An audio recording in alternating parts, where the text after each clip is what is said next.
Is it okay to go? Okay, there we go. Okay, go. Okay. The meeting was with Joe Comerford and staff from both Representatives Blaze and Whip's offices. We were represented primarily by Glenn, Susan, Ginny, John, and Dodie. I think I've got everybody. Who all presented individual representations of how Lunt came to be from when it came to be the town's possession until now, which is a long period of time. So Glenn, Susan, Ginny, John, and Dodie gave personal, comprehensive, and detailed accounts of what had transpired over the many years. The town's neglect and lack of professionalism in this matter was made very clear. Joe Comerford and representative staff asked questions afterward to get more clarity. They were all attentive, I believe, and can say, hopefully, that we all felt heard by that group. And that they will be taking action in support of getting the property cleaned up and safe for everybody, not just at Lunt, but also surrounding neighborhoods and communities. I left that meeting feeling pretty positive. Hopefully others felt the same way. And the proof will be in the pudding as it comes down the road. So. Anyone who is there want to add anything? Well, I put in the chat a link to the Google Doc that we prepared a follow-up email to that meeting. And there were 4 points that we raised. And I don't know if you want to talk about those, Matt. I think it's very important, Glenn, but why don't you talk about them?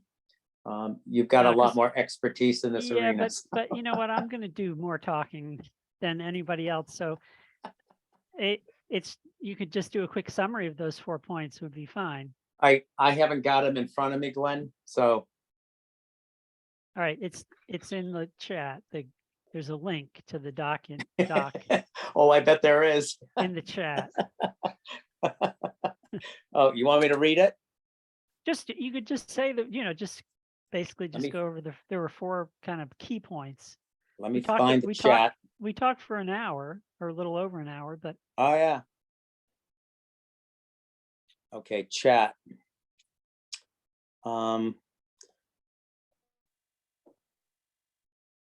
This was an email. Give me a moment here. Sort of an email follow-up that was sent to Gotcha. Excellent. all of their Thank offices. you, Glenn. Yep. So the discussion on 11/18.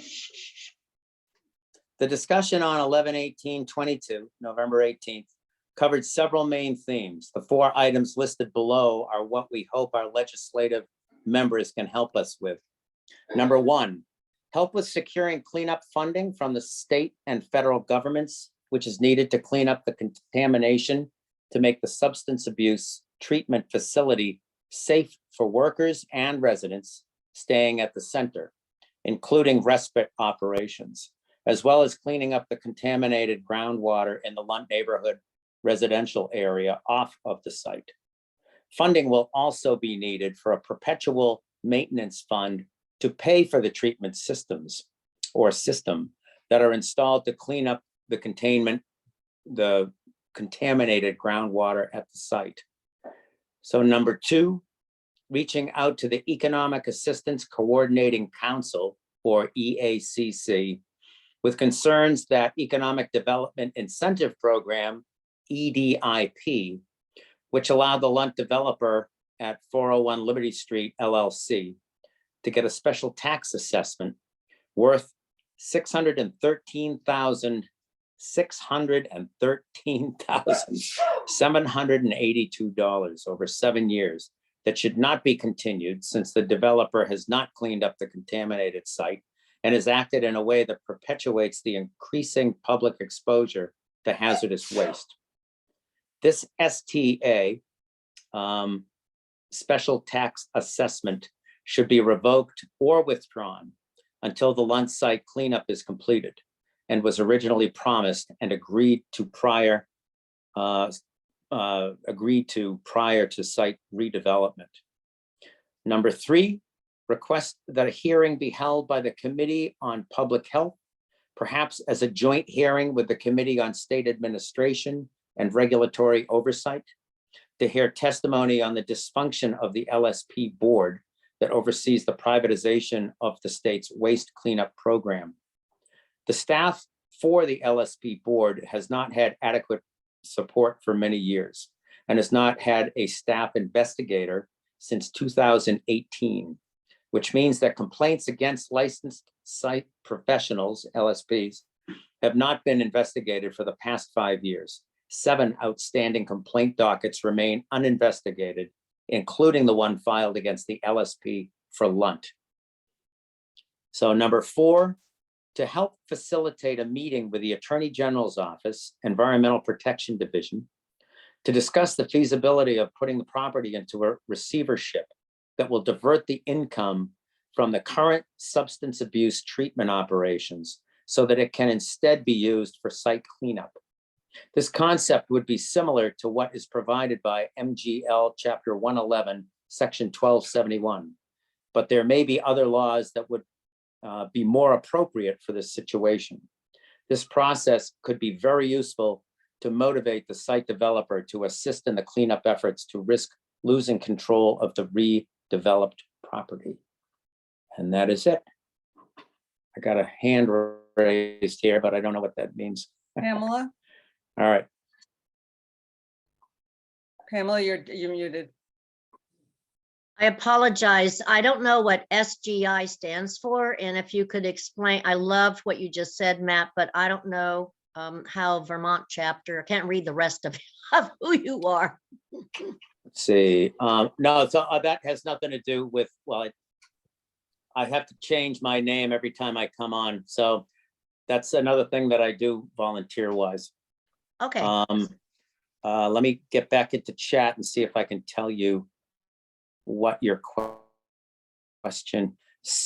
Yeah, there are a lot of, let's see. What was your question? Well, I'm not, I mean, I know your name is Matt. I don't know how Yep. you got involved with the legislators or the PIP, and because I've only attended some meetings, so I wasn't sure. I mean, that's misleading to me to see that, so that was my question. Okay. All right. So in answer to your question, on November 18th, we as a community, the Lunt community organization, met with Joe Comerford and representatives from, let me get rid of this chat that I'm on here. We met with Joe Comerford and a group of folks representing a couple of representatives. And in that meeting, we presented those folks. So the specific people that I had mentioned, John, Susan, Glenn, Ginny, and Dodie, had talked about the ongoing Lunt issue. No, I think, And I mean, so- that's, I already heard and took notes previously, so Yeah. I think I'm good, now that I know you're Matt Perry. Oh, okay. All right. That's all Thank you needed you. to know. Okay. Thank you so much. Matt, right. Matt is a member of the steering committee for the Lunt Neighborhood Action Group. And Thank a you to butter- a whoever direct- changed that a for me. direct abutter to the property. Yes. Oh, and Yeah. a butter, that's even better, A thank direct you. abutter. Yeah, he's Yeah. right across the Like street. Dodie, pretty much, thank Yes. you. Very, Yes, yeah, they're- right next door. Yeah. They Yep, are right. two. Good They to are know. two Wonderful. people with Thank you. superpowers. Okay. Superman, yep. All right. Okay. I don't want to keep everybody forever, so let's move along.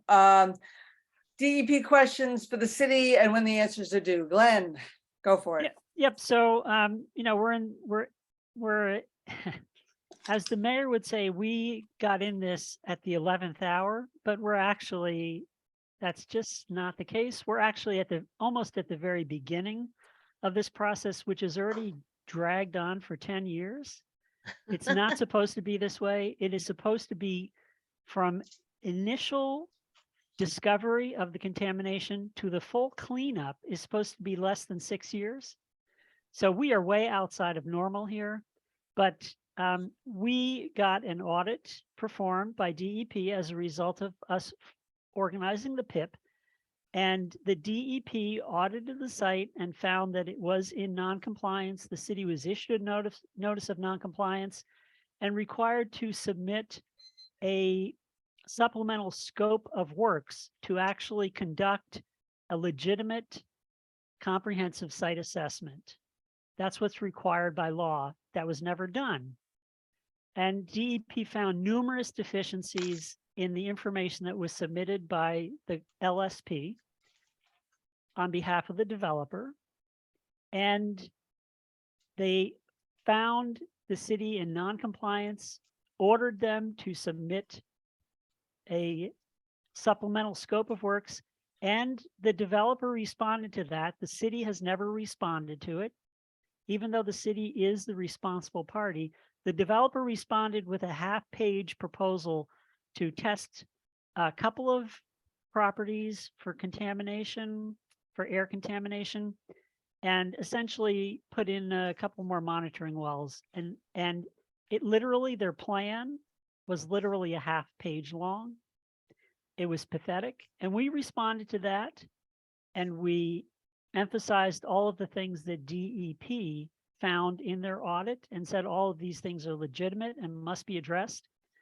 And as a result of the LSP not addressing what DEP found in the audit, DEP now has started to issue what they call interim deadline letters. They issued one of those on November 8th, and that one strictly has to do with testing indoor air quality for exposure to hazardous volatile chemicals. And DEP has said that at least 9 houses need to be tested. And that testing was supposed to be completed by the end, sometime in November. The results have to be submitted to DEP by the end of December. But there are still numerous other parts of the audit that have not been addressed yet by the LSP, and those will be addressed by DEP in the form of additional interim deadline letters, which will be issued, and they're essentially orders to the city to comply with the regulations. And so I actually expected that we would see more, and those additional letters will have to do with on-site sampling for contamination, determining the full extent of the migration of the contamination off-site, and numerous other things that were deficient in the previous information that was submitted by the LSP. So we're still waiting for those things. We're waiting for DEP to do those. I don't have any idea when they will be forthcoming. It may not be until the beginning of next year, because we're going to have a new governor. We're going to have a new head of DEP. And my expectation is that in a month or so, things are going to be much different at the Massachusetts Department of Environmental Protection. They've been really operating in a very hostile environment for the past 8 years. And I think that's going to change. So it's something to look forward to. And we'll find out, what happens as DEP releases these interim deadline letters, which are, again, orders to the city to comply with the cleanup regulations. So I think that's enough about where we're at with the audit process. It is still ongoing. We're just getting into the site investigation process, which is called phase 2. And there are several more phases that will come after that. So again, we're not coming in at the 11th hour. It might be a few minutes after midnight. It could be an hour after midnight, but it's not the 11th hour by any stretch of the imagination. Are there any questions for Glenn about this in terms of what our process is and what's going on? We are, to be clear, we want you to know what's been happening in terms, there are small steps that have been happening since the last time we met. We want you to know what they are. So are there any questions about any of that? Okay. Moving on, Glenn, OTO's effort to reclassify the Lunt site. Okay, I'll try to make this brief because it's fairly technical. But one thing that I noticed by going on the DEP website for the Lunt, where all the information is, the repository where all the documents are stored, is that there was a flurry of activity at the end of September. And the consultant, the LSP, again, who works entirely for the developer and not in any way represents us or the city, and does not act in the public interest, strictly acts in the private interests of the developer. That LSP submitted documentation requesting that this site be declassified as a hazardous waste site from a tier 1 site, which is a very contaminated site, to a tier 2 site, which is, in my opinion, very inappropriate. And I believe that that's an attempt to try to claim that the site is no longer a threat to the public, no longer needs to have any sampling or monitoring done. And, you know, it may just be a formality, but I believe that as a group, we need to submit a letter to DEP in opposition to that tier reclassification. And I have begun to draft that letter of opposition. And I think we just need to go on the record saying that we're opposed to that. It's inappropriate for a number of reasons that are somewhat technical, but one of them is that we're still under audit. The site is still under audit. The phase 2 site assessment has not been completed. It really hasn't been started. At least the supplemental phase of it has not been started. So it's completely inappropriate to reclassify a site when you don't even know the extent of the contamination or a lot of other things associated with the characteristics of the site. So that's, I think, just a kind of a summary of where we're at with that. It's something that we're working on, and we expect to file that opposition to the reclassification fairly soon. John. I just wanted to mention too, we highlighted in our meeting that the PIP process is also currently not working because we get no notification of what the LSP is doing. So is that correct, Glenn, that you found that out by looking on the DEP website? Yes. So for instance, this most recent interim deadline letter required the city to do a whole bunch of things like sample indoor air quality. As a public involvement plan group, we have a right to participate in any sampling that is done.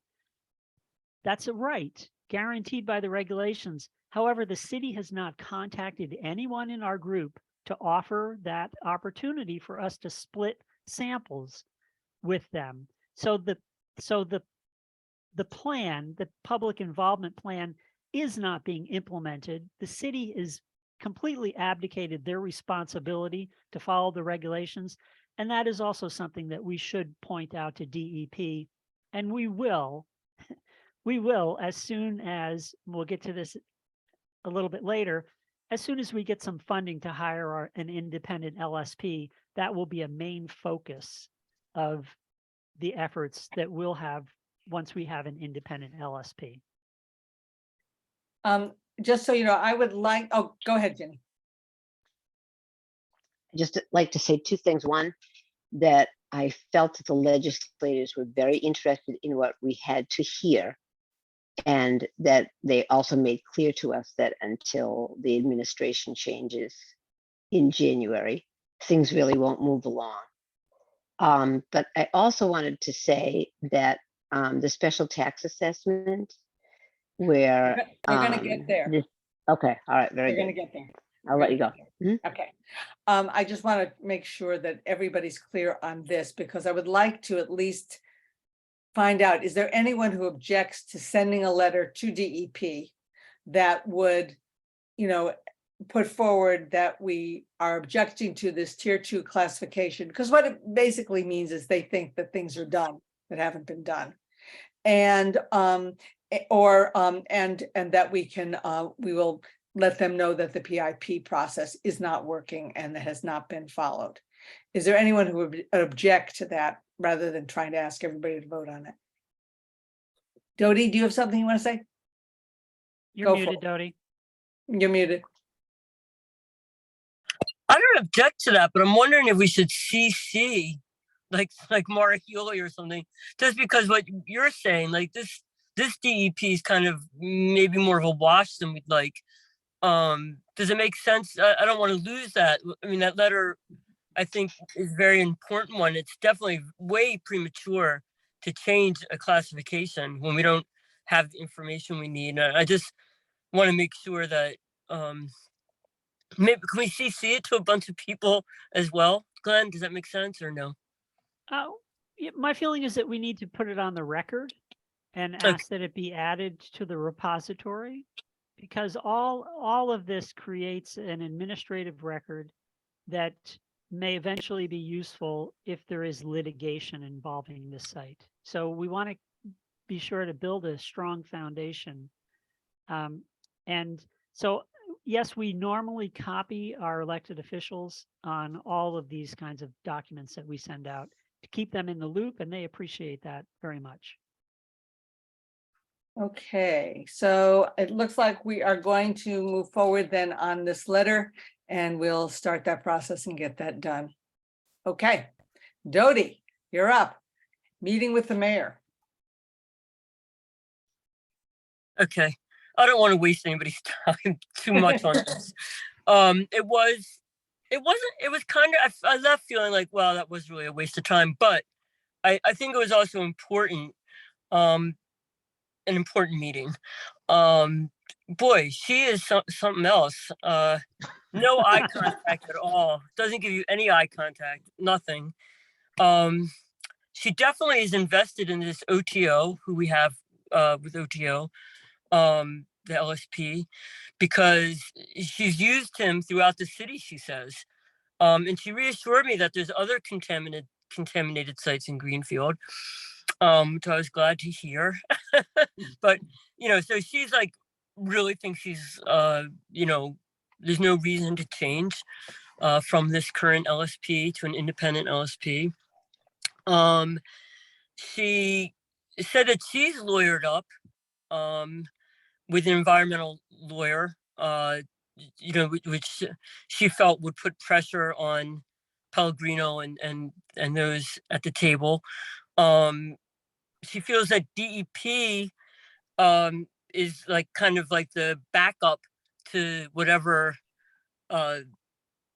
whatever problems or lack of action by this current LSP. And I think they all know that DEP isn't like really up to snuff and that everybody's overworked and overwhelmed. And I think they count on that to some degree. And I've mentioned several times, I said, look, this is like putting good money after bad. We've already lost any kind, they've lost credibility, with the community, the current LSP. She didn't feel that was the case. So, she definitely isn't budging. I asked her several times to keep an open mind, to be, she did say that she has empathy for me. I was so glad to hear that.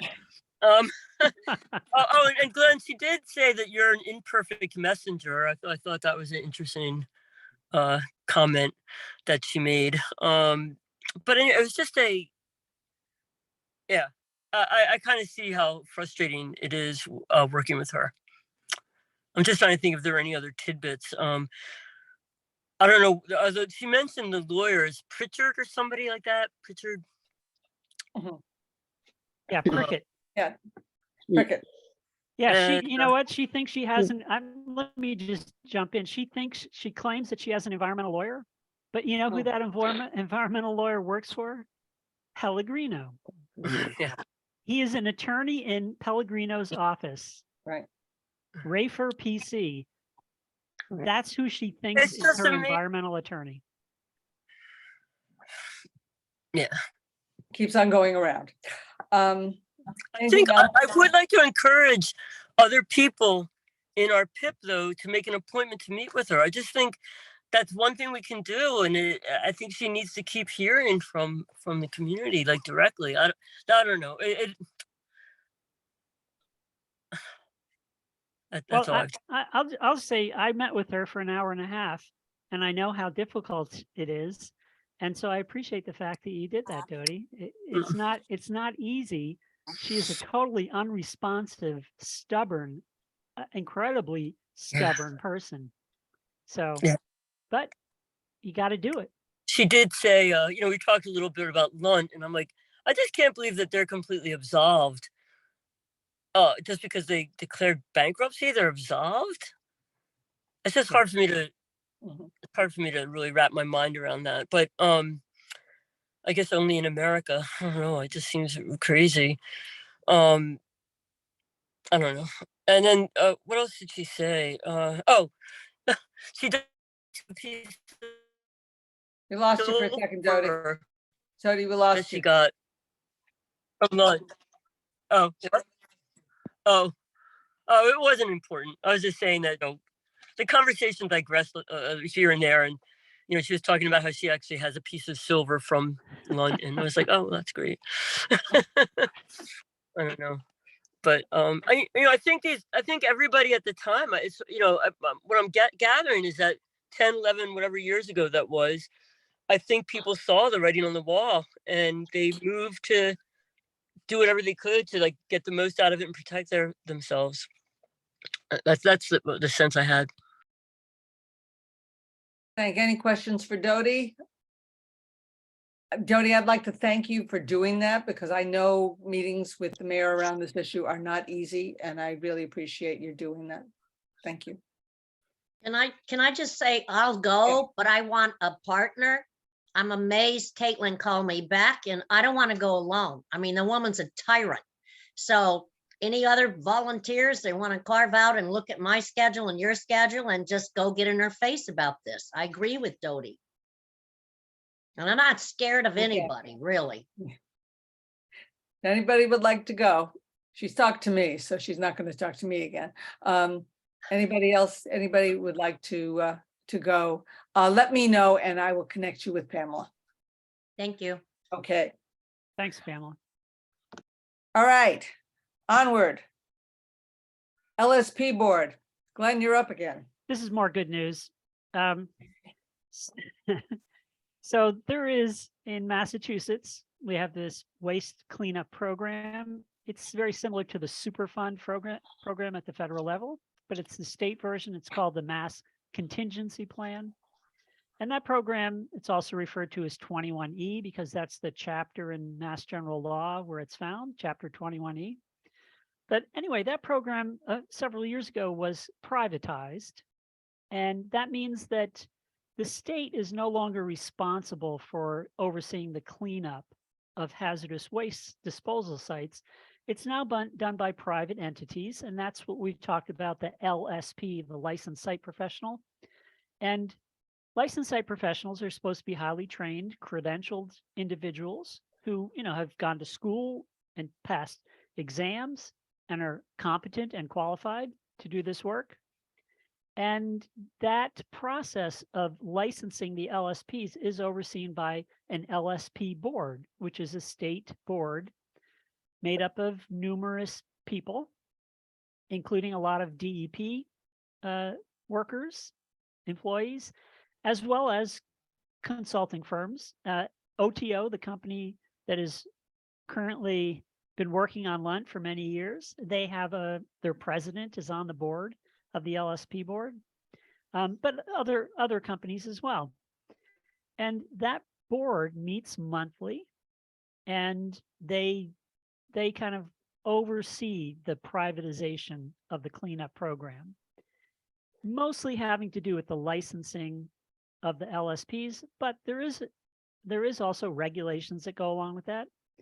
And I read the regulations. I'm not an LSP. That's one of the certifications that I never got during my career. But I read the regulations. I'm very familiar with regulations. And so I found out about this LSP board. And I also found out that there's a complaint process that you can complain against the actions of an LSP to the LSP board. So we did file a complaint on July 7th against the LSP who's been working on Lunt, and we made 11 counts, 11 claims in that complaint. I can't remember if it was about a 30-page document. It was very legal and technical. And to date, absolutely no action has been taken on that complaint other than acknowledgement that it was received. I said the board, the LSP board meets monthly. The board members have not received the complaint. Remember, it was filed in July. So how many months later, the board members have not received the complaint? And I started asking questions of the executive director for the LSP board, and she said she's part-time. She has no staff. She hasn't had an investigator to investigate complaints since prior to 2018. There are currently 7 outstanding complaints that have been filed with the LSP board now that have been sitting there since 2018 with no action taken on them. So I'm sorry that this doesn't sound encouraging, but it isn't. And so, that is one of the reasons why we asked Joe Comerford and our other elected officials to hold a hearing in the Public Health Committee with a joint hearing. Hopefully they can organize a joint committee there's another committee in the state legislature on government oversight. Government administration and regulatory oversight. And I think that those 2 committees should hold a joint hearing to look into the dysfunction, the complete dysfunction of the LSP board.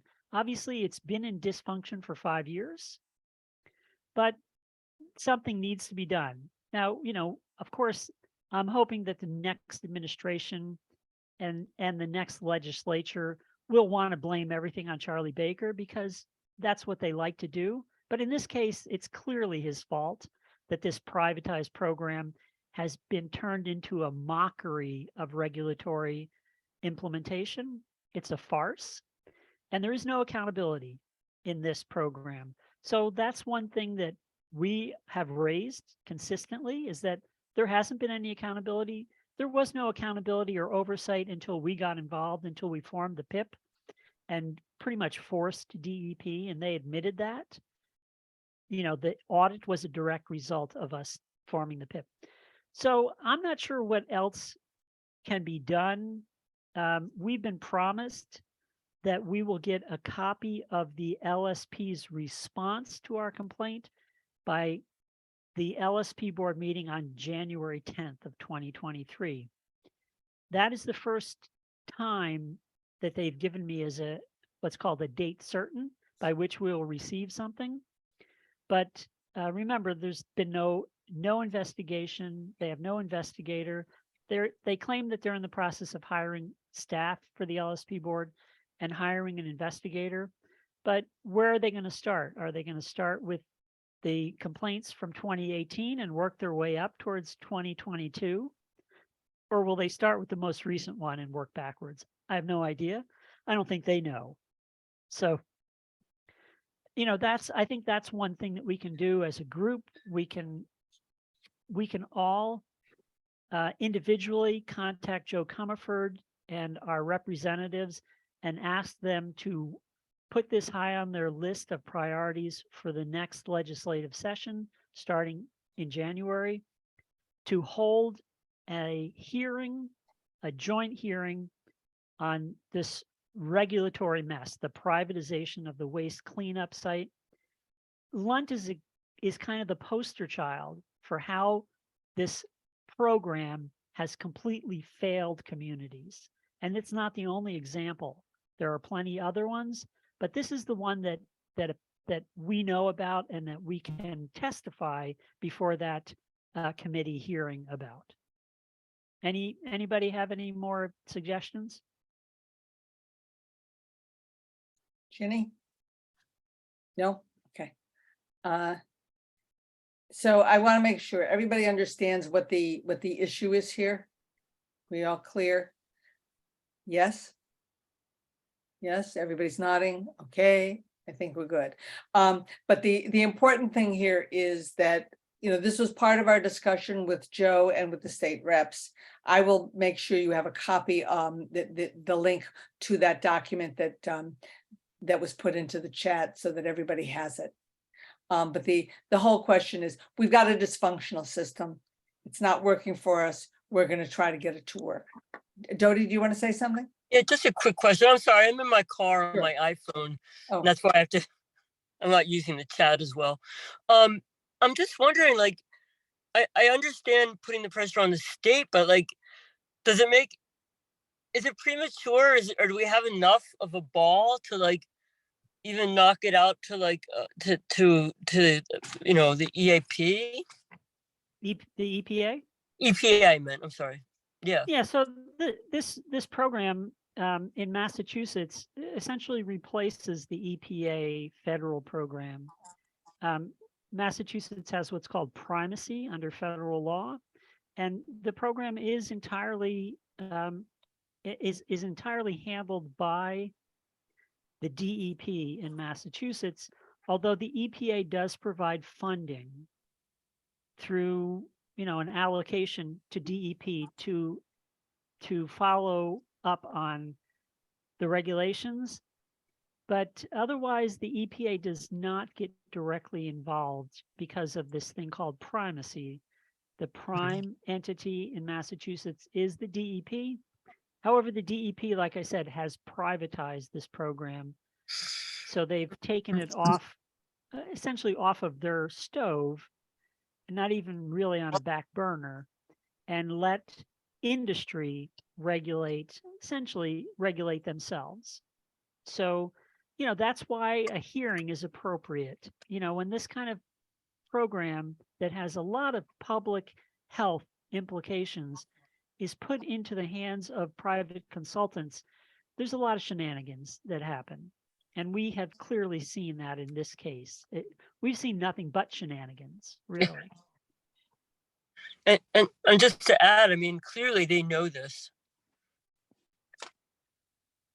Clearly, like OTO knows this. They all know. 401 knows this. They've been taking advantage of it, it seems to me, all along. With their other properties too. Probably. Yes, Anyway. and again, that comes down to a lack of oversight. And, the fact that we've had a Baker administration for 8 years, that, someone like that can do a lot of damage or do a lot of good things for their friends, over 8 years. And he was very business friendly. So, that's what we've had for the past 8 years. No enforcement, essentially. And, I think that that's going to change. Like I said, I'm a little optimistic because we have someone coming in who actually filed a lawsuit against OTO for them doing a very slipshod oversight of a cleanup down in Springfield. So we have an attorney general coming in as governor that while she was attorney general, her assistant attorney generals in her office filed a significant lawsuit against this company for very similar slipshod work. So that's encouraging to me. But it doesn't mean we're not going to have to push. And I think that that's the other piece, because things have to be gotten to the level where people see this as a primary issue. And so on that basis, the work, the letters to Joe and to Natalie and to Susanna are going to be important so that they keep pushing. And because and also that because we're out here and not in Boston, that's another part of it, of the need to push to make sure that everybody recognizes that this is important. And I'll add that Joe Comerford is the chair of the Committee on Public Health. Right. Very, very influential person. Right. And I believe she is entirely on our side. Agreed. Anything else around this? Okay, doesn't this sound exciting so far? Everybody's laughing and smiling. It's a wonderful thing. All right, let's get to something where there's some fun. Ginny, you want to talk about revocation of the exempt status? Yes, I would love to. This involves what I would call more shenanigans. For those of you who are on that don't have knowledge of this, which is something I'd never heard of until I got onto city council. In some instances, municipalities make agreements with businesses that come into their communities because they're doing something good for the community. They make an agreement with them to give them special tax financing. They give them a tax break because they're developing a property, adding so many jobs to the community, cleaning up a waste site. And that was the case with 401 Liberty. It was a special tax assessment that was agreed on before most of us were city councilors. It was in December of 2019. We agreed to give them a significant tax break of over $600,000. We have a TIF committee, which is made up of 2 members of city council, the mayor, and the head of economic development. And I've asked about that. And because I've asked about it, we have not had a TIF committee meeting all year. We were promised that we'd have a TIF committee meeting in November, and I've put in writing about that. And not only has no one scheduled it, but no one even answered my email. So when we did meet with the legislators, I thought this is all of these, although the TIFs or special tax agreements are locally managed, they have to be approved by the Mass Office on Business Development, which is overseen by the governor. So that's what I said to Joe and to Natalie and Susanna Whip's representatives. Joe was actually there, and I thought they can reach out to the Mass Office on Business Development and see if they can take back their approval of this special tax assessment, because these folks certainly did not do what they were supposed to do. The property hasn't been cleaned up. He is not offering to put an extra nickel into it for the cleanup unless he's forced to. So I feel like that is a hope that we have there, that they might look into it. And there's also the continuing of citizen advocacy. I don't think people were actually aware that this entity was getting a significant tax break. But I think in a public comment, or if you sign in by Zoom to say that you feel that that should be removed, because we could be using that money to clean up the property instead of giving them a special tax assessment, a tax break. They did add jobs, but they were not the year ago when we did have the meeting, the jobs were not as many as promised, and it was very difficult to get that information from the developer. So that's what I have to report on that. Another pretty story. Sheila. I just wanted to add that we do have a mechanism for taking back any kind of tax break. It's called a clawback. So if people want to mention that, don't let them put up the smoke and mirrors and say, oh, well, we already signed this and it's too late. We have a clawback and we can take it back. So one of the things is that we have a city council meeting on the 21st, I believe, of December. And it would be great if folks could come and voice their opinions on that. Catherine is asking whether the council can do the clawback in the chat, Sheila. May We've I never speak done to- it before, so I have to look at it. Oh, Jenny, if you have, I would have to look Yes. into it, but Jenny might know. when we had our last meeting, the mayor was in the middle of rewriting our policy on TIFs. She actually was doing most of the rewriting, and I kept attempting to keep the clawback language in, and she was not. We haven't officially voted on that, but that's a little up in the air. Whenever I said this was an important part, she said we didn't want to become unfriendly with businesses. And so No, I'm we're not exactly all sure where that is. shocked. But- Okay. Mhm. So for the 21st, anybody who can come to the council meeting and state that this is an issue that they want the council to look at is most welcome to do so. And we will probably continue doing that. And there might be, and if anybody would like to write a letter to the recorder or anything like that, that would be great. And I'm sure that we will give you as much information as we have on it. But if you've got questions, if you're writing a letter and you have questions, let us know, and we will be happy to, give you any additional information that we have.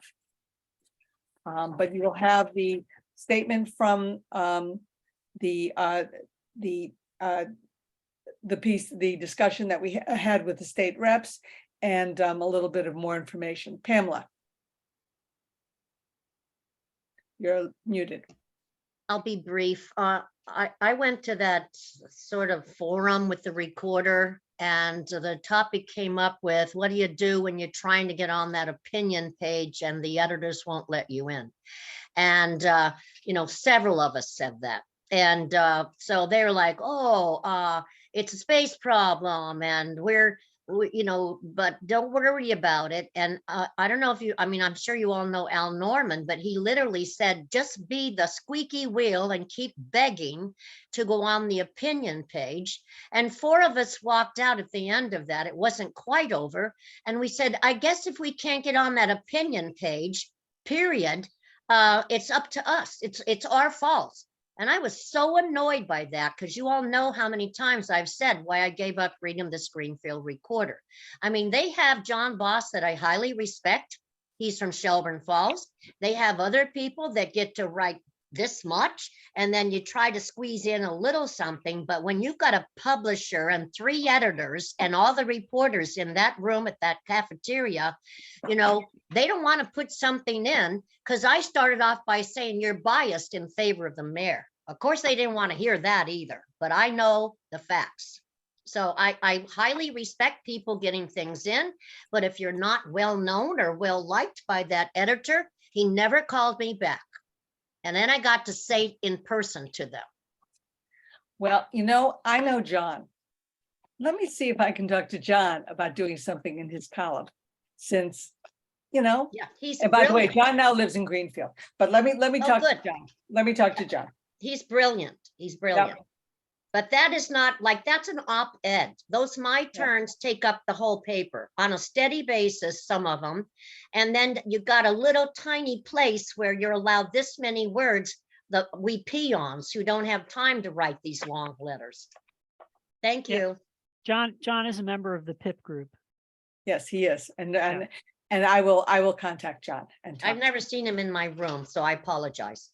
I've never seen him in the Right. Hollywood squares. him. Right. And any other points or questions around this? So we're asking you to do, go ahead, Dodie.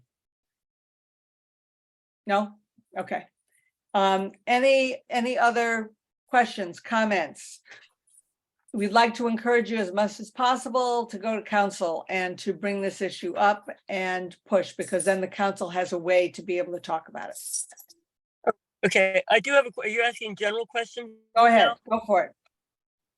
Oh, I haven't heard, I haven't had any testing done at 14 Kenwood, and that's one of the houses. Is it supposed to have been done by now? Yeah, it was supposed to be done by the 22nd. Well, Okay, because it hasn't been Well, done.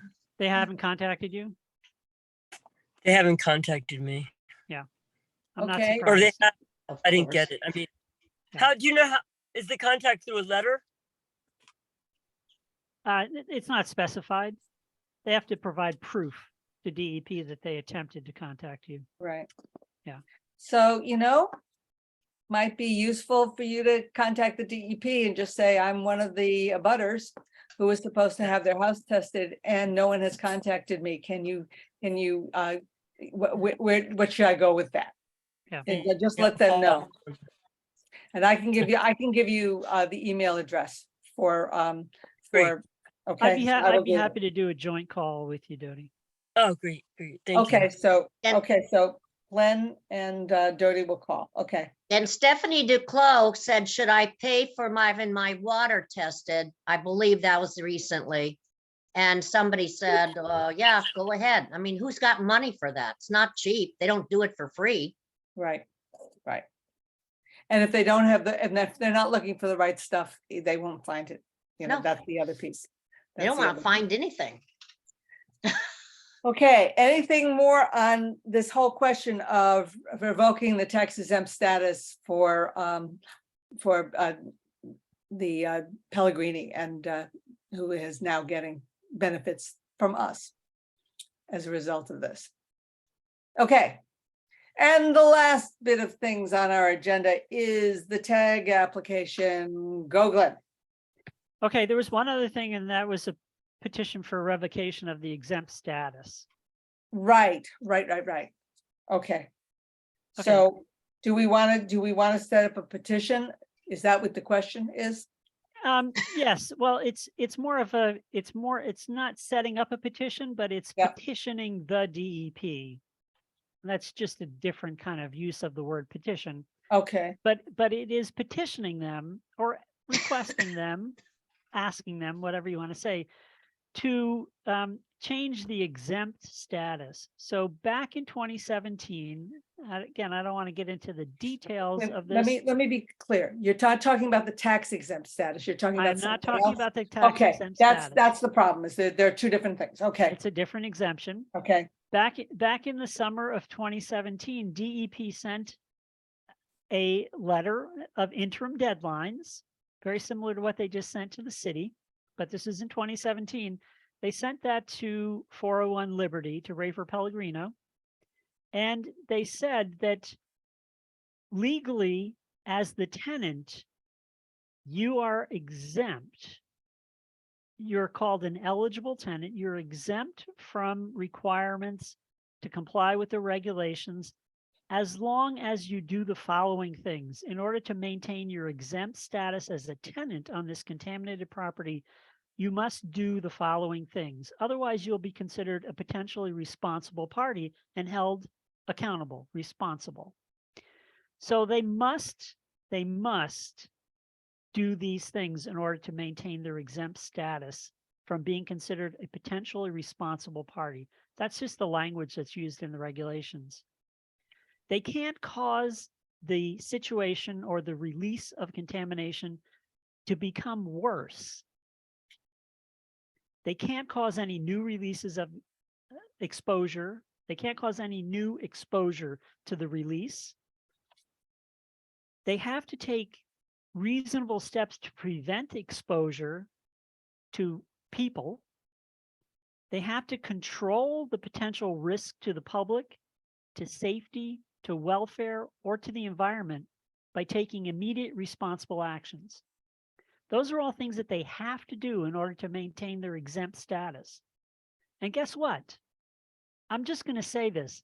They have not done any of those things. In fact, they have done the opposite of all of those things that allow them to maintain an exempt status. In addition, my feeling is that their consultant has significantly contributed to that lack of maintaining exempt status. And so I think we should petition DEP as the PIP group to revoke the exempt status of 401 Liberty. They have made the situation much worse by prematurely redeveloping the site, and will list all of the things. They have not taken reasonable steps to prevent the offsite contamination that has gone into the neighborhood. And so all of these things are a failure of them to meet the requirements in this letter that was sent to them. Now, no one is reading this stuff at DEP. I just read it because I've been reading a lot of this. And when I read that, I said, wow, they're not complying with any of this.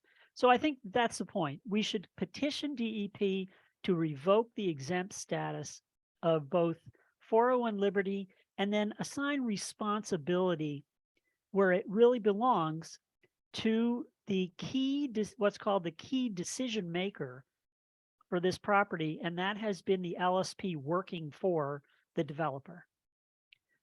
So I think we should just maybe have a vote on that or agree that that's something that we think should be done. And again, this is a way to hold this developer responsible because they have not acted responsibly in any way during this process. I cannot think of any way that they've acted in good faith to ensure the cleanup of this site. In fact, they have done exactly the opposite. Okay, so with that understanding, let me do the same thing I did before. Does anybody object to asking for the revocation of this exempt status? Is there anybody, or if anybody has questions about it before we get there? All right, I don't see questions. Does anybody object to us moving forward with a letter? Okay, then we'll move forward with the letter. Everyone's so agreeable. I know it's a it's easy when the enemy is clear. Right? It's just is. Okay. The tag application, which is quick. Okay. Fun. So as a group, we decided to apply for funding to hire an independent LSP. And the funding comes from DEP. In the past, they've had very limited funding, but this year, I don't know why, but this year they got $200,000 to distribute to community groups who are working on these kinds of problems across the state, which means that they will have at least 10 buckets of funding of $20,000 each. Some people may apply for less, so they may have more than 10 people. But anyway, the maximum that you could ask for was 20,000. So on October 18th, we submitted a application for a technical assistance grant to the department, to the DEP waste site cleanup program. And we requested $20,000 and we listed why we thought that was necessary. We provided a budget. Several people reviewed the work that was done on this. And I will put a link in the chat for the application package. The main thing here is that if we get this funding, we will have our own LSP. Someone Yeah. that we can go to and ask to look at the things that we think should be looked at. Yep. So DEP says that they will announce the awards by January 31st of next year. They'll announce who's getting awards. I really suspect that we will be at the top of the list to get the funding. I really do feel that. We're very engaged. We have 115 people that have signed on to the PIP group. I doubt very much that there's been a group that large in the past that has impressed DEP with the level of organization that we've shown. So I expect that we'll get that funding, but we will not actually get the money until sometime in the spring of next year. So in the meantime, my feeling is that we need to continue going through the steps that we've been talking about tonight, and also, whenever possible, pushing for the city to hire an independent LSP in the meantime. Because again, we're not going to get money until April, maybe. We're not going to be able to hire somebody for a little while. So it may not be until next summer. And in the meantime, we should have someone working on our behalf, representing our interests, representing the interests of the neighborhood, representing or providing technical guidance to the Greenfield Health Department and Board of Health, which has had no help from the mayor's office whatsoever. They have no funding to seek any technical assistance. So I think that we should continue both things. And if you want to take a look at that technical assistance grant application, right near the beginning of it, I think it's again like 30 pages long or something, but right near the beginning of it, it has a pretty good, no, it's fewer, it's only 15 pages or something. Right near the beginning of it, there is a good history of the effort that we've been involved in trying to get the site cleaned up, which would, I think, be helpful for a lot of people if you wanted to learn more about the contamination there. Okay, we're about at the end of this meeting now. Are there, this was mainly an effort to try to get people up to speed on what's happening, what's not happening, where the problems are, that kind of stuff. Do people have any questions? Do they feel that they need more information on something? I will be sending out something tomorrow or the next day, which will include the documentation that we have for both the tag application and for the other piece that Glenn put in the chat. It will also have a recording of this meeting that for folks to see. Is there anything else that people would like to bring up to this group at this point? Or any questions that you have that you don't feel have been answered? And everybody's looking at me going, it's 8 o'clock, I'm tired. We will, okay, Catherine says she's looking forward to hearing folks' comments at the council. So let's plan on that. I will make a big thing about that in the piece that I send out to everyone. Okay. In that case, have a lovely evening, everybody. We will see you again soon. We'll hopefully see you at the council meeting, and have a good night. Thank you. Thanks, Good everybody. night. Thank you so coming. much.